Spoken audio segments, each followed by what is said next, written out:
Hi friends, तर स्वागत आहे तुमचं माझ्या हर्षूज डायरीज या चॅनलवर। तर मी रेडी झाली आहे ऑफिसला जाण्यासाठी। सकाळी टिफिन बनवला, देवपूजा केली, घरातली कामं आवरली आणि मी रेडी झाली आता ऑफिसला जाण्यासाठी।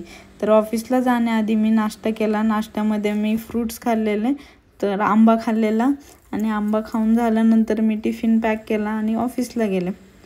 ऑफिसमध्ये मी डायरेक्टली आज लंचमध्येच व्हिडिओ काढला। खूप काम होतं मला, आवरलं मी लंचमध्ये काय काय नेलं आज तुम्ही पाहिलं असेल व्हिडिओमध्ये। जेवण झालं, मग मी वॉकिंग केलं, थोडं वॉकिंग करून झालं परत काम केलं। नंतर मी घरी आले ऑफिसवरून घरी येताना मी 2.5 ते 3 किलोमीटर वॉकिंग करत आले।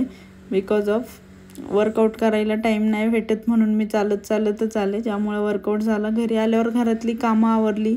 कामं आवरून झाल्यावर मी स्वयंपाक करायला घेतला। तर स्वयंपाकामध्ये मी बनवलेले आज कोथिंबीरीचे थालीपीठ। कोथिंबीरीचं थालीपीठ मला खूप आवडतं। माझी आजी कायम कोथिंबीरीचं थालीपीठ बनवायची, मग मी तिच्याकडून शिकून घेतलेलं, मग तिने मला शिकवलेलं। मी खोबऱ्याची चटणी पण बनवलेली थालीपीठ सोबत खाण्यासाठी।